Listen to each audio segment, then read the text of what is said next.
একটা বাইক একটা মানুষের স্বপ্ন। একটা বাইক কেনার জন্য কত কত মানুষ কত রকমের পরিশ্রম করতেছে। সেই বাইকটা কাছে পাওয়ার পর সবাই কি সুন্দর স্বাচ্ছন্দ্যে 1 বছর 2 বছর 3 বছর ব্যবহার করে। কিন্তু সব থেকে কষ্টদায়ক জায়গাটা হচ্ছে এই সার্ভিস সেন্টার। এই সার্ভিস সেন্টারগুলোতে এই বাইকগুলো যখন নিয়ে যাওয়া হয়, তখন এই বাইকগুলোর বিভিন্ন রকম স্পেয়ার পার্টসের দাম এতটাই পরিমাণে আকাশচুম্বী যে সেইগুলো ঠিক করতে করতে একজন বাইকারের অবস্থা তেনা তেনা হয়ে যায়। স্পেয়ার পার্টস বাহিরে যে পরিমাণে দাম আর এই সার্ভিস সেন্টারগুলোতে যে পরিমাণে দাম, তাতে অনেক ভারসাম্য তো নাই, বরঞ্চ একজন বাইকারের জন্য অধিক চাপ হয়ে যায়। হ্যাঁ, জেনুইন পার্টসের জন্য এই সার্ভিস সেন্টারগুলো বেস্ট। আমার বাইকটা প্রায় 2 বছর যাবৎ ব্যবহার করতেছি। এই 2 বছরে আমি সবসময় ইয়ামাহা সার্ভিস সেন্টার থেকে স্পেয়ার পার্টস এবং সার্ভিসিং করাইছি, যেটা আমি খুবই ভালো পেয়েছি। বাহিরে আসলে কার কাছে দিব, কোথায় সার্ভিস করাবো, কতটুকু ভালো কাজ হবে, স্পেয়ার পার্টস নকল হবে না আসল হবে, এই সব চিন্তা ভাবনা করে আসলে বাহিরে ওইভাবে সার্ভিসিং করানো আমার হয় না। যার জন্য ইয়ামাহাতেই সার্ভিস করা, ইয়ামাহাতে আমার সার্ভিস করানো খুবই ভালো লাগে। আর বর্তমানে বাইক আমার প্রায় 14,000 কিলোমিটার চলতেছে, কিন্তু এই 14,000 কিলোমিটার চলার পর বাইকটার প্রয়োজন আরো বিশেষ একটা সার্ভিস।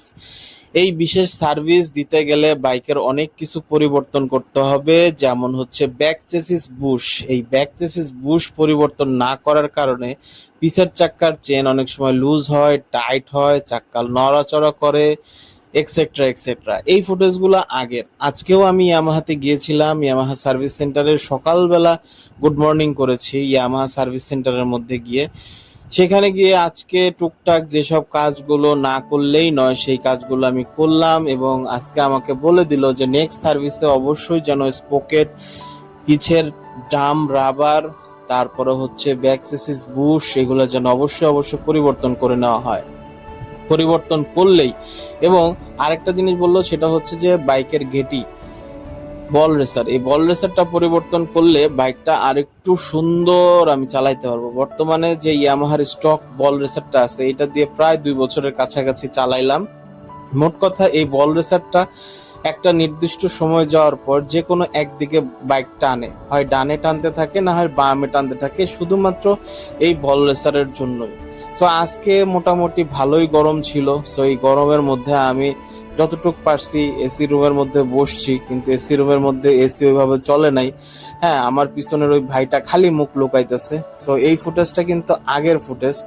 সো আমি বারবার চেষ্টা করছি যাতে বাইকটা সুন্দর মতো একটা সার্ভিস করানো যায়। সো এইখানে দেখো কত কত বাইক চলে আসছে সার্ভিস করানোর জন্য। হ্যাঁ, সার্ভিস ভালো হয় দেখেই তো সবাই ইয়ামাহা সার্ভিস সেন্টারে বাইক সার্ভিস করাইতে আসে। কিন্তু আবার খারাপও রেকর্ডও আছে, সবকিছু যে ভালো হবে বিষয়টা এরকম না। তো আমার এখন যদি বাইকের মোটামুটি মাস্টার সার্ভিস দেওয়ার সময় এসে গেছে। এই মাস্টার সার্ভিসের মধ্যে যদি আমি যে মাস্টার সার্ভিস করায় ফেলি তাহলে সব থেকে ভালো হয়, কারণ মাস্টার সার্ভিসে যে জিনিসগুলো দেখা হবে, সেই জিনিসগুলো ঠিক করা হবে।